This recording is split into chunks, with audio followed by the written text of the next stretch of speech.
Hello everyone, this is Dr. Jeetu Singh. Today I will teach you Microeconomics, Introduction of Economics. First semester, first unit for Law Honors. Students, हम first unit को discuss करने से पहले कुछ important question discuss कर लेते हैं। देखिए, ये पहला क्वेश्चन है नेचर एंड सिग्निफिकेंस का। Critically examine the views of Marshall and regarding the nature and scope of economics. ये देखिए 2015-16 में आया है, ये अदर पैटर्न से भी आया है। Critically examine the views of Robbins regarding definition, nature and scope of economics. Do you think that Robbins' views are superior than Marshall in dealing the nature and scope of economics? ये 2015 में आया है। Next question, ये long question है सारे। Difference between micro macro economics, discuss their scope and limitations also. ये 2018 में आया है। माइक्रो इकोनॉमिक्स और मैक्रो इकोनॉमिक्स में डिफरेंस बताना है, लिमिटेशंस बताने हैं, स्कोप भी बताना है। Next question, economics is a concern with material welfare of human being. ये 2019 में आया है। अब मटेरियल वेलफेयर की बात किसने की है? मार्शल ने की है। मार्शल्स के व्यूज हैं। Next question, economics is a science concern with problem of choice. तो आपको पता होना चाहिए प्रॉब्लम ऑफ चॉइस के बारे में किसने बात की है? रॉबिन्स ने बात की है। 2019 में ये क्वेश्चन आया है। Next, explain relationship between economics and law. ये क्वेश्चन बहुत इंपॉर्टेंट है और ये देखिए 2015 में आया है, 16 में आया है, 19 में आया है, 17 में आया है, 18 में आया है। और ये क्वेश्चन जो है उसे इस पैटर्न में भी दिया गया है। ये शॉर्ट क्वेश्चन है। अब देखिए शॉर्ट क्वेश्चन, कुछ इंपॉर्टेंट क्वेश्चन है लाइक वेल्थ के बारे में किसने बात की है? एडम स्मिथ ने। ये 2015 में आया है। अपॉर्चुनिटी कॉस्ट, ये बहुत इंपॉर्टेंट क्वेश्चन है, ये कंटिन्यू आ रहा है, 2015 में आया है। मटेरियल वेलफेयर, भौतिक कल्याण के बारे में किसने बात की है? मार्शल ने बात की है। ये शॉर्ट क्वेश्चन है, 2015 में आया है। ब्लैक मनी 2016 में आया है, काला धन। अपॉर्चुनिटी कॉस्ट देखिए अगेन आया है 2016 में और 2015 में आया था। अवसर लागत, माइक्रो एंड मैक्रो इकोनॉमिक्स 2016 में आया है। Next, difference between direct and indirect tax, ये 2016 में आया है। प्रत्यक्ष और अप्रत्यक्ष कर के बारे में बताना है। अपॉर्चुनिटी कॉस्ट, अवसर लागत देखिए फिर 15 में आया था, देन 16 में आया था, अब ये 17 में भी आया है। अवसर लागत, ये बहुत इंपॉर्टेंट क्वेश्चन है। Next, stable and unstable equilibrium, ये 2017 एंड 18 में आया है। Next, static and dynamic equilibrium 2018। Positive economics. Next, problem of choice, चुनाव की समस्या। Next, concept of equilibrium. Next, micro and macro economics. Then opportunity cost, देखिए continue opportunity cost आया है, कई बार आया है। इट मीन्स ये बहुत इंपॉर्टेंट क्वेश्चन है। चलिए आज का हमारा टॉपिक है nature and Significance of economics. अब ये देखिए nature and Significance of economics को किस किस तरह से क्वेश्चन इसके आ सकते हैं और किस तरह से आए हैं। देखिए, critically examine the views of martial and regarding the Nature and scope of economics, ये 2013 में आया है, 14 में आया है, 16 में आया है। 13, 14, 15, 16। इसके बाद ये देखिए ये 17 में आया है। Same question nature and significance, ये अदर तरीके से आया है। Critically examine the views of Robbins regarding definition, nature and scope of economics. Do you think that Robbins' views are superior than Marshall in dealing the nature and scope of economics? ये है आपका economics is concerned with material welfare of human being and economics is a science concerned with problem of choice. And next question, what is wealth according to Adam Smith? ये short question है। अब ये आप देख सकते हैं कि जो nature and Significance of economics है, इसी इतनी तरीके से इसकी क्वेश्चन आते हैं इस तरह से। चलिए हम टॉपिक डिस्कस करते हैं, nature and Significance of economics. Economics का नेचर क्या है, उसकी इंपॉर्टेंस क्या है, क्यों हम इकोनॉमिक्स पढ़ते हैं। तो चलिए आपको बता दें इकोनॉमिक्स के बारे में फर्स्ट ऑफ ऑल किसने इंट्रोड्यूस किया था, किसे हम फादर ऑफ इकोनॉमिक्स कहते हैं। तो वैसे तो हम बात करेंगे इकोनॉमिक्स की, तो इकोनॉमिक्स बुक सबसे पहले पब्लिश की थी कौटिल्य ने, लेकिन इकोनॉमिक्स को उन्होंने पॉलिटी से रिलेट कर दिया था, दैट्स व्हाई पॉलिटी से रिलेट कर दिया था, दैट्स व्हाई हम उन्हें फादर ऑफ इकोनॉमिक्स कंसर्न नहीं करते हैं। 1776 में प्रोफेसर एडम स्मिथ ने इकोनॉमिक्स बुक पब्लिश की थी, उसे इन्होंने इकोनॉमिक्स से रिलेट किया था, दैट्स व्हाई हम एडम स्मिथ को फादर ऑफ इकोनॉमिक्स के नाम से जानते हैं। अब व्हाट इज इकोनॉमिक्स, इकोनॉमिक्स क्या है, इकोनॉमिक्स का ओरिजिन कहाँ से हुआ है, चलिए देखते हैं। The word economics originates from Greek word economikos, which can be divided in two parts. पहला है ओकोस, देन नोमोस। ये दो शब्दों से मिलके बना है। अब ओकोस का मतलब क्या है, ओकोस का मतलब होता है होम, नोमोस का मतलब होता है मैनेजमेंट। अब इकोनॉमिक्स का एग्जैक्ट मीन क्या है, होम मैनेजमेंट से है, घर को मैनेज करने से है। अब आपके माइंड में क्वेश्चन आता होगा कि घर को मैनेज कौन करेगा, कैसे करेगा। तो घर का मैनेजमेंट घर का मुखिया करता है, घर का बड़ा करता है। उसके सामने प्रॉब्लम्स आती हैं, कैसी प्रॉब्लम कि जो लिमिटेड रिसोर्सेस हैं उनसे जो डिजायर्स हैं उनको कैसे फुलफिल किया जाए, ये सबसे बड़ी प्रॉब्लम है। और उस प्रॉब्लम को वो सॉल्व करते हुए इकोनॉमिक्स के द्वारा वो सारी चीजों को सॉल्व करता है, और इस तरह से हम इकोनॉमिक्स को पढ़ते हैं। अब हम बात करेंगे economics as a science and art. अब इकोनॉमिक्स साइंस है या आर्ट है, चलिए तो देख लेते हैं। इकोनॉमिक्स एज अ साइंस क्या क्या इसके फीचर्स हैं। तो पहला फीचर्स है आपका, it is based on systematic study of knowledge और फैक्ट्स। कहने का मतलब ये है कि जो साइंस है, साइंस की सबसे पहली विशेषता, सबसे पहला फीचर है कि जो भी साइंस में स्टडी की जाती है वो सिस्टमैटिक होता है, फ्रॉम स्टार्टिंग टू एंड होता है। और जो भी स्टडी करते हैं, जो भी हम नॉलेज जो कलेक्ट करते हैं वो फैक्ट के साथ करते हैं, तथ्यों के साथ करते हैं। नेक्स्ट फीचर है साइंस का, it develops correlationship between causes and effects. अब हम बात करें साइंस की नेक्स्ट फीचर की, तो इसमें अंतर संबंध पाया जाता है किसके बीच, कॉजेज एंड इफेक्ट्स के बीच। अब कॉजेज एंड इफेक्ट्स के बीच अंतर संबंध कैसे पाया जाता है, जैसे आपने देखा होगा फिजिक्स में कि अगर कोई चीज ऊपर थ्रो की जाती है तो ऑल ऑफ सडन वो डाउन साइड आती है। तो साइंस ये बताता है कि डाउन साइड आना ये कॉजेज क्या है, ग्रेविटेशन फोर्स, और डाउन साइड आना इफेक्ट्स। तो ये तो फिजिक्स साइंस बताता है। नेक्स्ट फीचर है, और the laws are universally accepted. Science में हम जितने भी लॉज पढ़ते हैं वो यूनिवर्सली एक्सेप्टेड होते हैं। Next, capability of measurement. Economics science की अगर हम बात करें तो साइंस में मेजरमेंट की भी कैपेबिलिटी होती है। कैसे, आपने देखा होगा कि साइंस में मेजर करने के लिए स्पेसिफिक टूल्स यूज किए जाते हैं। जैसे अगर किसी की बॉडी का टेम्परेचर मेजर करना है तो उसके लिए थर्मामीटर यूज होता है। अगर एयर के प्रेशर को मेजर करना है तो उसके लिए बैरोमीटर यूज किया जाता है।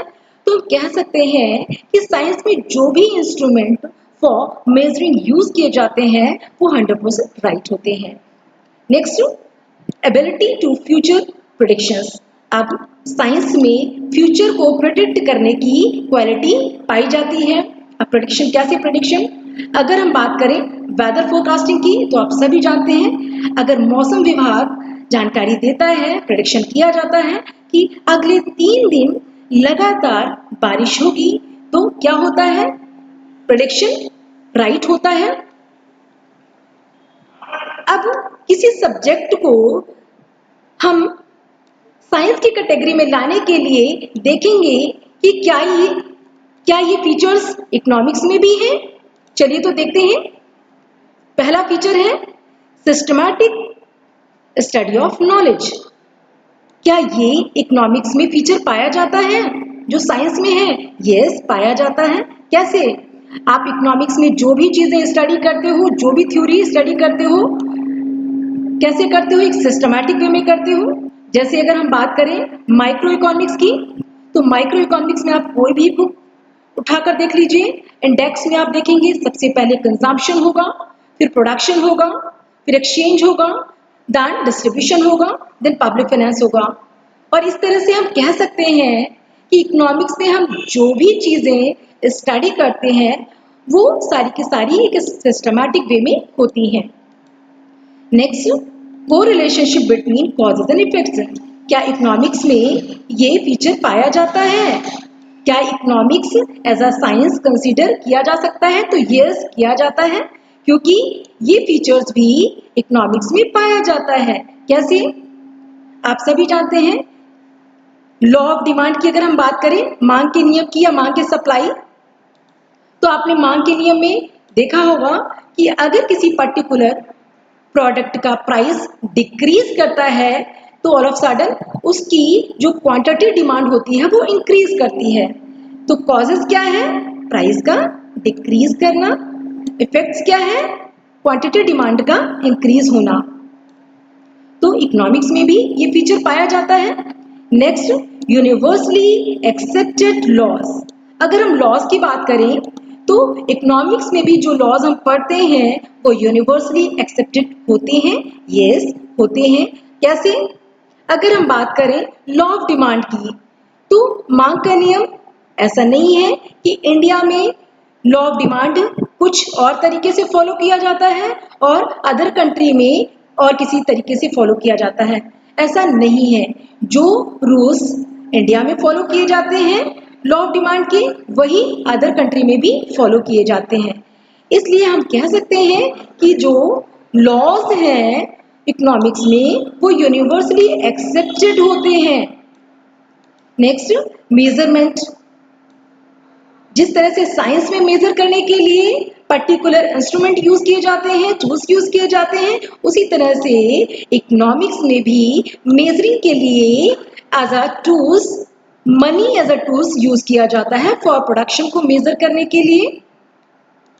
Next, future prediction. इकोनॉमिक्स में भी प्रेडिक्शंस देखने को मिलते हैं। जैसे अगर हम बात करें प्रेजेंट सिचुएशन की, कि प्रेजेंट सिचुएशन में हमारी इकोनॉमिक ग्रोथ इतनी है, हमारी कंट्री की जीडीपी इतनी है, फॉर फ्यूचर इतनी होगी। तो ये भी प्रेडिक्शन राइट होते हैं, बट कितने होते हैं ये हम आगे बात करेंगे। अब क्या ये जो भी फीचर्स हम देख रहे हैं इसके अकॉर्डिंग कह सकते हैं कि जो इकोनॉमिक्स है as a perfect science consider किया जाता है? तो इकोनॉमिक्स एक परफेक्ट साइंस की कैटेगरी में नहीं आता है। क्यों? क्योंकि इसकी कुछ लिमिटेशंस हैं, कुछ कमियां हैं। दैट्स व्हाई हम इकोनॉमिक्स को एज अ परफेक्ट साइंस नहीं कह सकते हैं। ठीक है, ये क्या होगा फिर? ये एक सोशल साइंस होगा, सामाजिक विज्ञान का विषय होगा। अब ये परफेक्ट साइंस क्यों नहीं है, चलिए देख लेते हैं। जैसे हम बात करते हैं यूनिवर्सली एक्सेप्टेड लॉज, कि जो लॉज होते हैं वो यूनिवर्सली एक्सेप्टेड होते हैं। लेकिन आपको बता दूं कि जैसे अगर हम मांग के नियम की बात कर रहे थे, तो आपने देखा होगा मांग के नियम के कुछ एक्सेप्शंस होते हैं। एक्सेप्शन क्या होते हैं कि जो कॉम्प्लीमेंट्री गुड्स होते हैं, जो सब्स्टिट्यूट गुड्स होते हैं, उनकी जो प्राइस होती है वो कांस्टेंट होती है, और जो कंज्यूमर की इनकम होती है उसे भी कांस्टेंट मान लिया जाता है। जबकि होता क्या है, अदर कंट्री या अदर एरिया में आप देखेंगे कि जो कॉम्प्लीमेंट्री गुड्स हैं, जो सब्स्टिट्यूट गुड्स हैं, या कंज्यूमर का जो इनकम है वो वेरी करता है। इस तरह से हम कह सकते हैं कि जो ये लॉज होते हैं वो यूनिवर्सली एक्सेप्टेड नहीं होते हैं, किसमें? इकोनॉमिक्स में।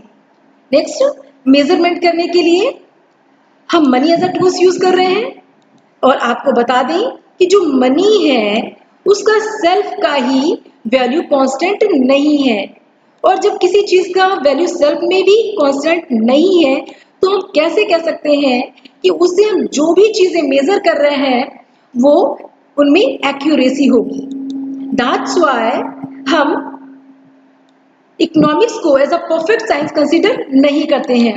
नेक्स्ट, फ्यूचर प्रेडिक्शन की अगर हम बात करें तो इकोनॉमिक्स में जो भी प्रेडिक्शन किए जाते हैं वो 100% राइट नहीं होते हैं।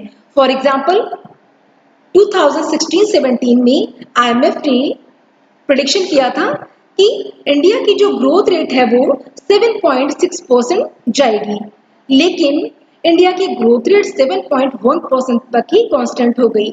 इसका मतलब ये है कि इकोनॉमिक्स में जो भी प्रेडिक्शन किए जाते हैं, जो भी फ्यूचर प्रेडिक्शन किए जाते हैं वो 100% राइट नहीं होते हैं। दैट्स व्हाई हम इकोनॉमिक्स को as a social science consider करते हैं। अब सोशल साइंस क्यों है? तो आपको बता दूं कि सोशल साइंस इसलिए है क्योंकि हम इकोनॉमिक्स में सोशल एक्टिविटीज, ह्यूमन एक्टिविटीज की स्टडी करते हैं। चलिए, इकोनॉमिक्स को एज अ आर्ट भी माना गया है। चलिए, आर्ट की क्या क्या स्पेशलिटी है, क्या क्या फीचर्स है, चलिए देख लेते हैं। इकोनॉमिक्स को एज एन आर्ट कंसिडर किया गया है। क्यों किया गया है? आर्ट में क्या खासियत होती है? क्या जो आर्ट में होती है वही इकोनॉमिक्स में भी पाई जाती है? तो यस, पाई जाती है। Like first, art is practice of knowledge.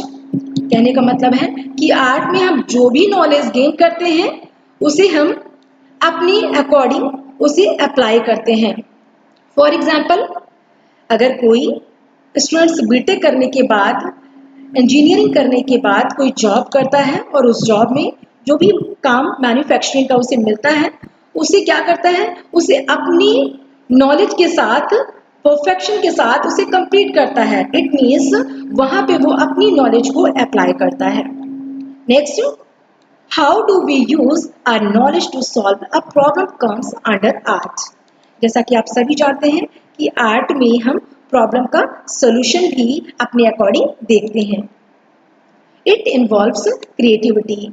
अब आर्ट में हम क्रिएटिविटी के साथ भी चीजों को प्रेजेंट करते हैं और इकोनॉमिक्स में भी क्रिएटिविटी के साथ हम प्रेजेंट करते हैं। अब आर्ट में क्रिएटिविटी, किसी भी काम को करने के कई मेथड्स होते हैं। एक ही काम को कई तरीके से किया जा सकता है, क्रिएटिविटी के साथ किया जा सकता है। फॉर एग्जाम्पल, अगर आपके पास 5 मिनट का टाइम है और आपको बहुत तेजी से भूख लगी है तो आप क्या यूज करोगे? प्रेशर कुकर का यूज करोगे। तो ये क्या है? आपको पता है कि हमें क्रिएटिविटी के साथ कैसे अच्छे से प्रेजेंट करना है चीजों को। लेकिन अगर आपके पास बहुत टाइम है तो आप क्रिएटिविटी के साथ उसे अच्छे से प्रेजेंट करेंगे। तो इस तरह से हम कह सकते हैं कि इकोनॉमिक्स एक आर्ट का सब्जेक्ट भी माना जाता है। Next, unique to individual. अब आर्ट में हम जो भी चीजें स्टडी करते हैं वो इंडिविजुअल टू पर्सन वेरी करती हैं। जैसे सभी के काम करने का जो पैटर्न होता है वो डिफरेंट होता है। मान लीजिए, अगर किसी बच्चे, मान लीजिए एक पर्टिकुलर सिलेबस है लॉ का और बहुत सारे स्टूडेंट्स सेम सिलेबस को फॉलो करते हैं, लेकिन जब वो एग्जाम में उस पैटर्न को आंसर के थ्रू लिखते हैं तो सभी के जो लिखने का पैटर्न होता है वो डिफरेंट होता है। तो इस तरह से हम कह सकते हैं कि इकोनॉमिक्स जो है वो एक आर्ट का भी सब्जेक्ट है। अब इकोनॉमिक्स में क्या क्या ऐसी स्पेशलिटी है, जैसे हम प्रॉब्लम्स की बात कर रहे थे, तो इकोनॉमिक्स में भी प्रॉब्लम्स का सॉल्यूशन क्रिएटिवली तरीके से निकाला जा सकता है। कैसे? जैसे हम आर्ट में बात कर रहे थे कि हम प्रॉब्लम का सॉल्यूशन निकालते हैं, ठीक है, अपने नॉलेज को अप्लाई करते हैं। कैसे इकोनॉमिक्स में हम करते हैं? तो आपको बता दूं कि इकोनॉमिक्स में भी बहुत सारी प्रॉब्लम्स होती हैं, लाइक पॉवर्टी की प्रॉब्लम, अनएम्प्लॉयमेंट की problem, inflation, deflation, deficit rate और फिजिकल ट्रेड्स। इस तरह की इनइक्वालिटी की प्रॉब्लम, इस तरह की बहुत सारी समस्याएं कंट्री में देखने को मिलती हैं। मान लीजिए हमें इनइक्वालिटी की प्रॉब्लम को इकोनॉमिक्स के तरीके से आर्ट के साथ सॉल्व करना है तो कैसे करेंगे?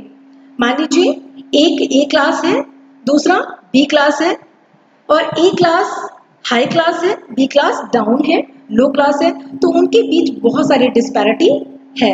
अगर हमें उस डिस्पैरिटी को, उस गैप को अगर मेंटेन करना है तो कैसे करेंगे? कैसे आर्ट का हम सहारा लेंगे? तो आपको बता दूं कि अगर आर्टिस्टिक वे में हमें करना है तो क्या किया जाएगा?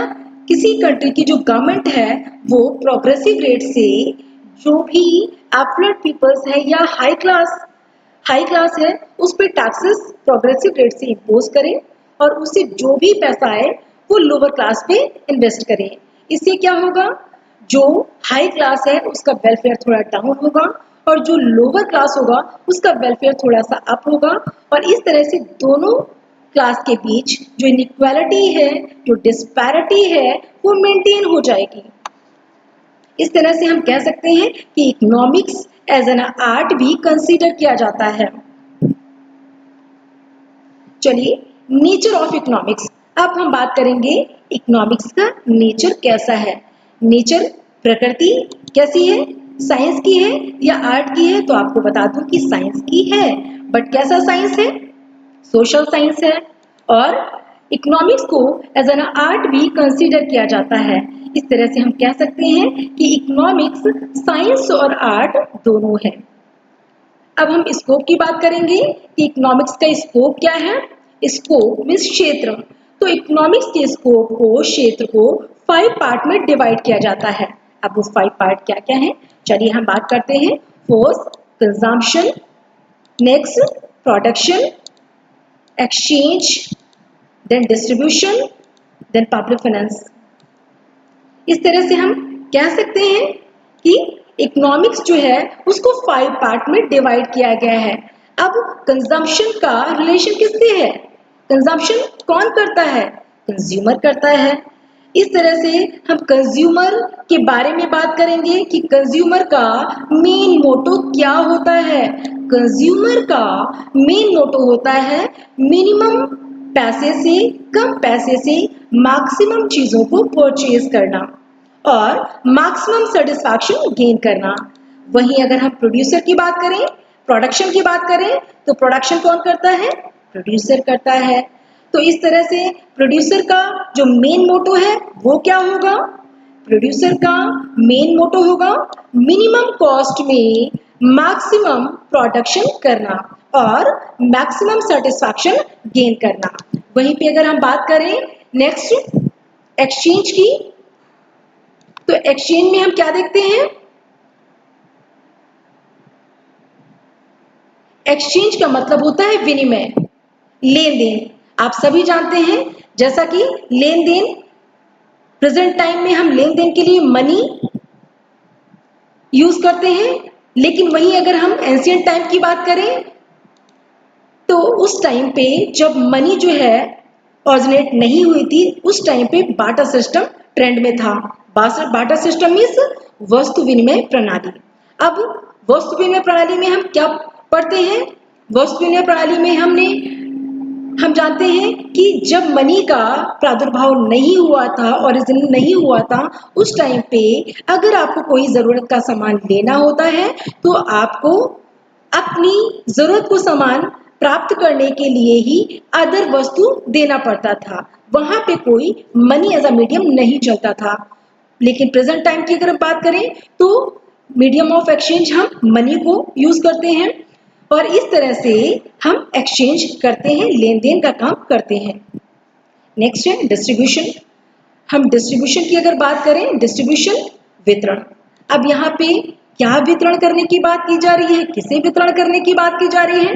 तो वितरण का, डिस्ट्रीब्यूशन का मतलब होता है नेशनल इनकम का डिस्ट्रीब्यूशन करना। किसे करना? फैक्टर ऑफ प्रोडक्शन को करना। कौन से फैक्टर ऑफ प्रोडक्शन को करना? इकोनॉमी में जो 4 फैक्टर ऑफ प्रोडक्शन पाए जाते हैं। अब कौन से 4 फैक्टर ऑफ प्रोडक्शन होते हैं? Like land, labour, capital, entrepreneur, तो आपको बता दूं कि लैंड को एज अ एंटरप्रेन्योर, लैंड को एज अ रिवार्ड क्या डिस्ट्रीब्यूट किया जाता है? तो लैंड को एज अ रिवॉर्ड दिया जाता है रेंट, लगान। वहीं पे अगर हम बात करें कैपिटल की, पूंजी की, तो कैपिटल को एज अ रिवॉर्ड क्या दिया जाता है? इंटरेस्ट दिया जाता है। और अगर हम बात करें लेबर की, तो लेबर को एज अ रिवॉर्ड क्या प्रोवाइड किया जाता है, क्या डिस्ट्रीब्यूट किया जाता है? तो लेबर को as a reward wages provide किए जाते हैं। वहीं पे अगर हम बात करें एंटरप्रेन्योर की, तो एंटरप्रेन्योर को एज अ रिवॉर्ड प्रॉफिट दिया जाता है। चलिए, तो हम बात करते हैं नेक्स्ट, पब्लिक फाइनेंस, लोक वित्त। अब पब्लिक फाइनेंस, लोक वित्त कहाँ से गेन किया जाता है? तो आपको बता दूं, इसमें हम तीन चीजें पढ़ते हैं, आय व्यय ऋण, इनकम, एक्सपेंडिचर, डेट। तो आपको बता दूं कि गवर्नमेंट को इनकम कहाँ से गेन होती है? तो गवर्नमेंट को इनकम टैक्सेस से गेन होती है, और भी बहुत सारी चीजें हैं जहां से गेन होती है, लेकिन सबसे ज्यादा अमाउंट गवर्नमेंट को टैक्सेस से गेन होता है। अब जो टैक्सेस से गवर्नमेंट को पैसा गेन होता है, उससे वो कहाँ पे खर्च करती है, कैसे खर्च करती है, और अगर गवर्नमेंट का एक्सपेंडिचर ज्यादा है इनकम से, उस कंडीशन में उसे लोन का भी सहारा लेना पड़ता है, ऋण का भी सहारा लेना पड़ता है। ये सारी चीजें हम पब्लिक फाइनेंस में स्टडी करते हैं। Next, there are various definition economics can be classified as wealth oriented definition, धन संबंधी परिभाषा। Next, material welfare oriented definition, कल्याण संबंधी परिभाषा। स्कैर्सिटी ओरिएंटेड डेफिनेशन, दुर्लभता संबंधी परिभाषा। ग्रोथ ओरिएंटेड डेफिनेशन, विकास संबंधी परिभाषा। चलिए, तो सबसे पहले हम बात करते हैं वेल्थ ओरिएंटेड डेफिनेशन की। वेल्थ ओरिएंटेड डेफिनेशन किसने दिया था? तो वेल्थ ओरिएंटेड डेफिनेशन, धन संबंधी परिभाषा, first of all professor Adam Smith ने दिया था। Wealth oriented definition was given by professor Adam Smith in his famous book An Inquiry into the Nature Causes of Wealth of Nation in 1776। 1776 में इन्होंने धन संबंधी परिभाषा दी थी। किसने? एडम स्मिथ ने। किसमें दिया था? An Inquiry into the Nature Causes of Wealth of Nation। Next, अब एडम स्मिथ को हम किस किस नामों से जानते हैं? क्या थे Adam Smith? Adam Smith was Scottish philosopher, widely considered as the first modern economist and father of economics। हम एडम स्मिथ को फादर ऑफ इकोनॉमिक्स के नाम से भी जानते हैं। वो स्कॉटिश फिलोसोफर भी थे। Feature of Adam Smith definition, Adam Smith की डेफिनेशन के कुछ फीचर्स हैं, चलिए फोकस करते हैं। फर्स्ट फीचर है economics is the study of wealth only. कहने का मतलब ये है कि एडम स्मिथ ने अपनी डेफिनेशन में ओनली धन को ही प्रायोरिटी दी है, ह्यूमन बीइंग को किसी तरह की कोई प्रायोरिटी नहीं दी है। Next, it is only material goods tangible, it study only material goods tangible. कहने का मतलब ये है कि एडम स्मिथ ने अपनी डेफिनेशन में only material good, tangible goods के बारे में बताया है। टैंजिबल गुड्स क्या होते हैं? जिन्हें हम टच कर सकते हैं, that would be tangible goods. इन्होंने कंजम्पशन, डिस्ट्रीब्यूशन को इंक्लूड किया है। Next, intangible goods like air, sunshine, services, etc. does not create wealth। अब इनका मतलब होता है कि इंटेंजिबल गुड्स जो होते हैं उससे जो वेल्थ होती है वो क्रिएट नहीं होती है।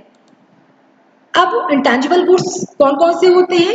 इंटेंजिबल गुड्स वो होते हैं जिन्हें हम टच नहीं कर सकते हैं, like air, sunshine, services.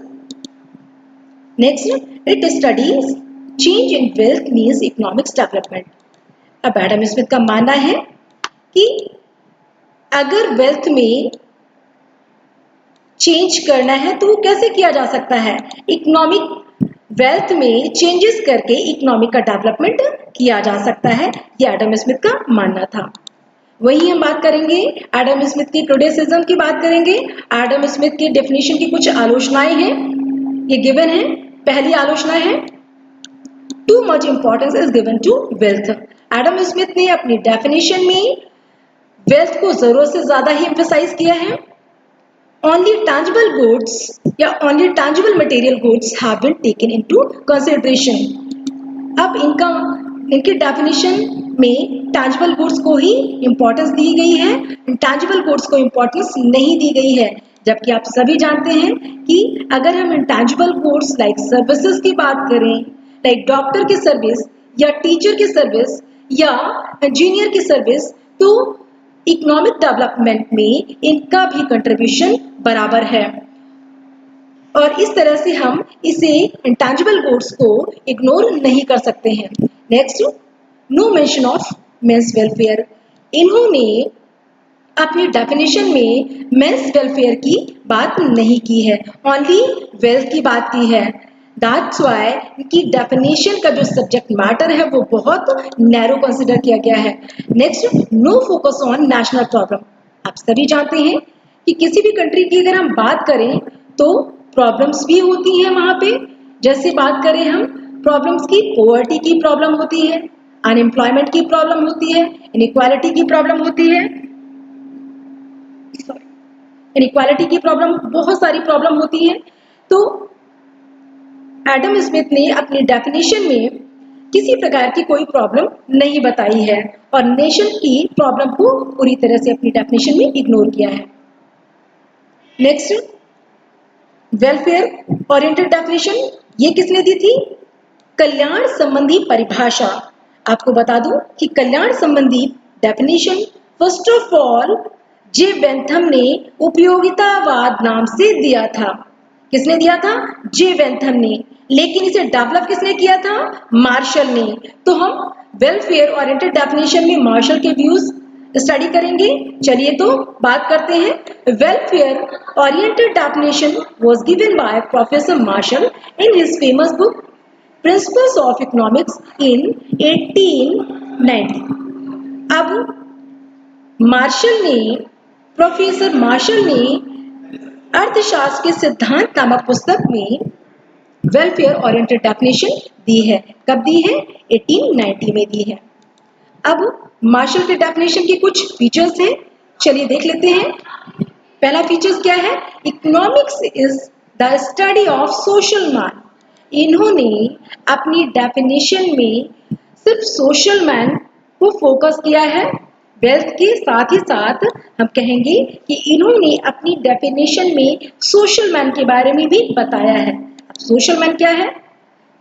Social man से तात्पर्य है जो सोसाइटी में रहता हो, सोसाइटी के रूल्स रेगुलेशन को फॉलो करता हो। ऐसे मैन की study according to Marshall economics में की जाती है।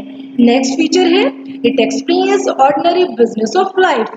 इन्होंने अपनी डेफिनेशन में ऑर्डिनरी बिजनेस की बात की है। ऑर्डिनरी बिजनेस क्या है?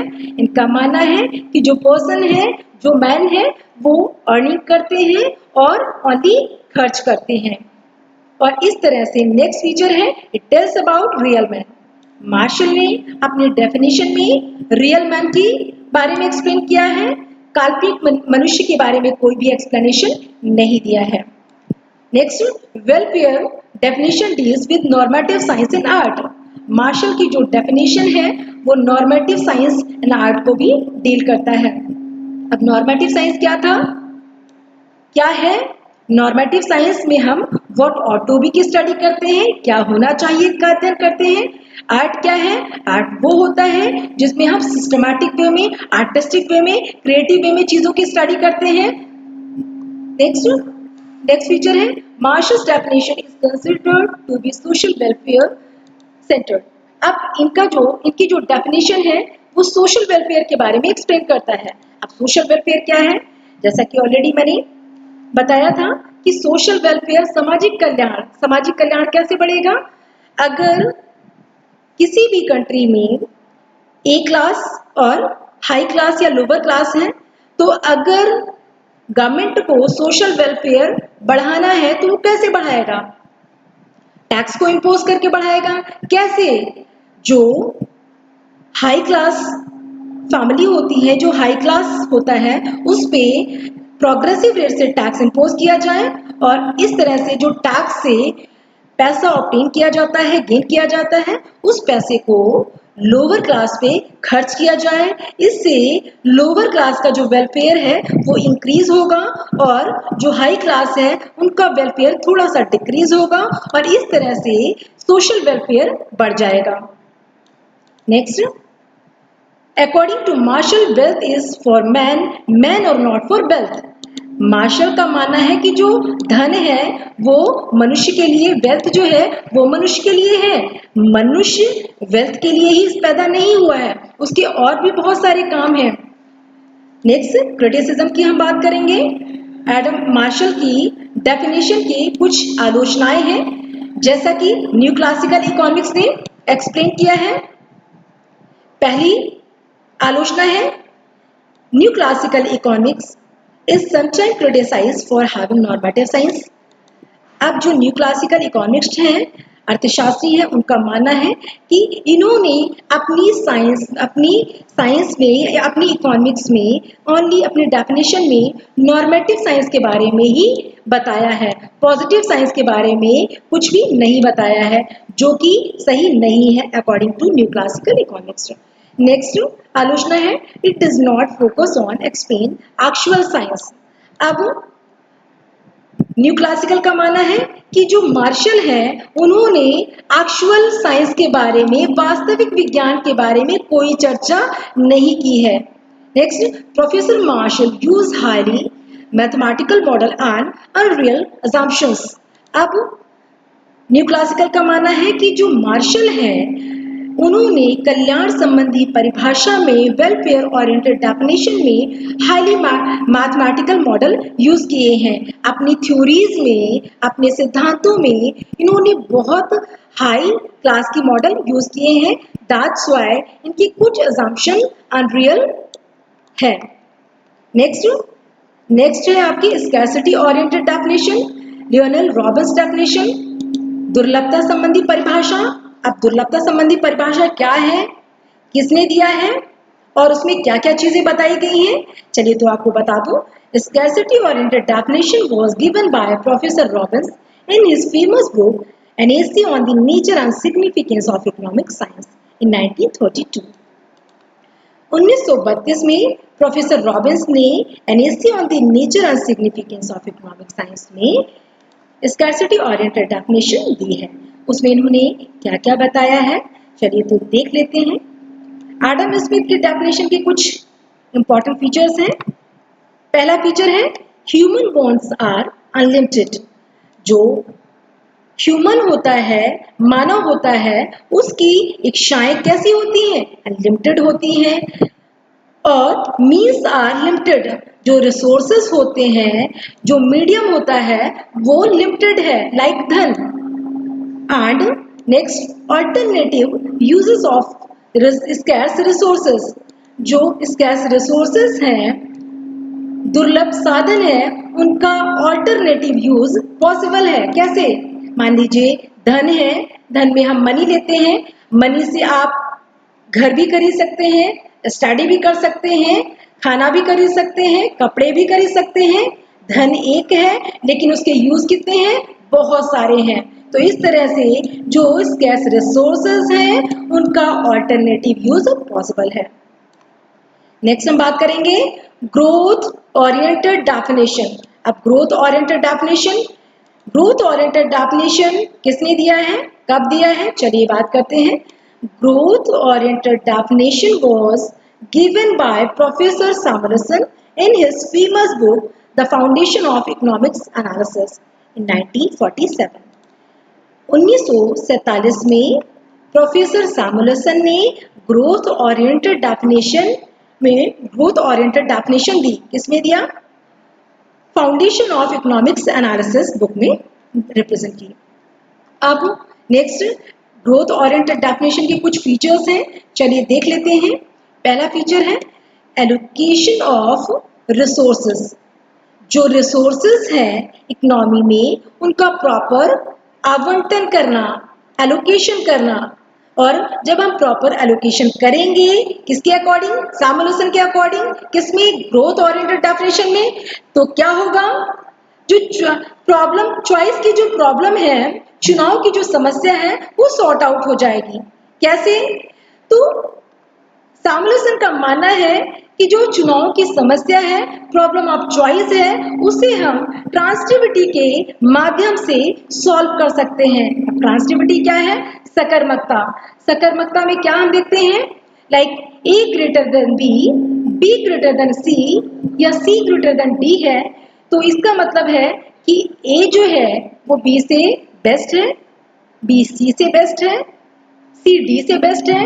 इट मीन्स जो ए है संभवतः वो इन सी बी डी इन तीनों से ही, ए जो है वो इन तीनों से बेस्ट है। और इस तरह से जब हमारे पास ट्रांसिटिविटी है तो उसके बेसिस पे हम चॉइस कर सकते हैं और प्रॉब्लम ऑफ चॉइस की जो प्रॉब्लम है वो सॉल्व हो जाएगी। और इस तरह से हम जो रिसोर्सेज हैं इकोनॉमी में उनका प्रॉपर यूटिलाइजेशन कर सकते हैं। और जब प्रॉपर यूटिलाइजेशन होगा, फुल यूटिलाइजेशन होगा, इससे क्या होगा, जो रिसोर्सेज हैं उनमें इम्प्रूवमेंट होगा। और जब इम्प्रूवमेंट होगा तो क्या होगा, इकोनॉमिक डेवलपमेंट होगा। और इस तरह से ग्रोथ संभव है इकोनॉमी की। नेक्स्ट कुछ डिफरेंसेस हैं Marshall views and Robbins views की। चलिए देख लेते हैं क्या क्या डिफरेंसेस हैं। जो मार्शल के व्यूज हैं वो क्या है, रॉबिन्स के व्यूज हैं वो क्या है। चलिए फर्स्ट पॉइंट, इकोनॉमिक एक्टिविटीज। अब मार्शल व्यूज क्या कहता है, Marshall believes in only material activities which promote material welfare. Marshall के अकॉर्डिंग सिर्फ और सिर्फ भौतिक कल्याण की बात की गई है। किसमें, मार्शल ने अपनी डेफिनेशन में सिर्फ भौतिक कल्याण के बारे में एक्सप्लेन किया है। लेकिन वहीं अगर हम रॉबिन्स के व्यूज की बात करें तो रॉबिन्स ने अपनी डेफिनेशन में भौतिक और अभौतिक दोनों प्रकार की बारे में एक्सप्लेन किया है। लोगों के सुख दुख, हित अहित के बारे में भी एक्सप्लेन किया है। Next social science. अब मार्शल के अकॉर्डिंग क्या है, रॉबिन्स के अकॉर्डिंग क्या है, तो मार्शल ने इकोनॉमिक्स को as a social science consider किया है, जबकि रॉबिन्स ने as a neutral science consider किया है। तो चलिए बता दूं कि सोशल साइंस क्या है। सोशल साइंस में हम सोशल वेलफेयर की बात करते हैं, सोशल मैन की बात करते हैं। सोशल मैन का मतलब होता है जो सोसाइटी में रह रहा है और सोसाइटी के रूल्स रेगुलेशन को फॉलो कर रहा है। ऐसे मनुष्य का अध्ययन मार्शल के अकॉर्डिंग किया जाता है, किसमें, इकोनॉमिक्स में। वहीं अगर हम बात करें प्रोफेसर रॉबिन्स की, तो रॉबिन्स के अकॉर्डिंग जो इकोनॉमिक्स है वो एक न्यूट्रल साइंस है। और न्यूट्रल साइंस में हम क्या बात करेंगे, सोशल मनुष्य के बारे में भी बात करेंगे और सामाजिक मनुष्य के बारे में भी बात करेंगे और असामाजिक मनुष्य के भी बारे में बात करेंगे। असामाजिक क्या है, लाइक अगर समाज में कोई नहीं रह रहा है, पागल है, दिवालिया है, साधु है, सन्यासी है, उसकी भी हम स्टडी इकोनॉमिक्स में करेंगे। लेकिन मार्शल के अकॉर्डिंग ओनली सोशल मैन को इंक्लूड किया गया है। साधु, सेंट, सन्यासी या रॉबर जो होता है, जो रॉबरी करता है, या जो लाइक अगर हम बात करें जो मैड टाइप के पीपल्स होते हैं, पागल दिवालिया टाइप के पीपल्स होते हैं, उनको मार्शल ने अपनी डेफिनेशन में इंक्लूड नहीं किया है। Next point, normative science and positive science. Marshall के अकॉर्डिंग इकोनॉमिक्स क्या है, नॉर्मेटिव साइंस है, आदर्श विज्ञान है, जबकि प्रोफेसर रॉबिन्स के अकॉर्डिंग जो इकोनॉमिक्स है वो पॉजिटिव साइंस का विषय है। अब नॉर्मेटिव साइंस ऑलरेडी मैं डिस्कस कर चुकी हूँ इस पे कि नॉर्मेटिव साइंस वो साइंस होता है जिसमें हम क्या होना चाहिए के बारे में स्टडी करते हैं, व्हाट और टू बी की स्टडी करते हैं। वहीं अगर हम बात करें पॉजिटिव साइंस की, वास्तविक विज्ञान की, तो पॉजिटिव साइंस वो साइंस है जिसमें हम व्हाट इज दिस की स्टडी करते हैं, क्या है का अध्ययन करते हैं। नेक्स्ट क्लासिफिकेशन यूनिवर्सली मार्शल ने material goods and non material के बारे में क्लासिफिकेशन दिया है और इन्होंने रॉबिन्स का मानना है कि हमें क्लासिफाइड करने की जरूरत नहीं है, किसी मटेरियल एंड नॉन मटेरियल को भौतिक और अभौतिक को क्लासिफाइड करने की जरूरत नहीं है। क्यों नहीं है? रॉबिन्स का मानना है it is a universally phenomena, ये यूनिवर्सली फिनोमेना है, दैट्स व्हाई हमें इसे क्लासिफाइड करने की जरूरत नहीं है। Next point, practical theoretical. Marshall के अकॉर्डिंग जो डेफिनेशन है मार्शल की वो प्रैक्टिकल भी है और इजी भी है। वहीं पे अगर हम रॉबिन्स की डेफिनेशन की बात करें तो रॉबिन्स की जो डेफिनेशन है वो थ्योरेटिकल है और कठिन भी है। इस तरह से हम कह सकते हैं कि जो मार्शल की जो डेफिनेशन है वो कैसी है? प्रैक्टिकल है, जबकि रॉबिन्स की डेफिनेशन थ्योरेटिकल है। और इस तरह से आपका जो पहला क्वेश्चन है वो कंप्लीट होता है। Thank you students.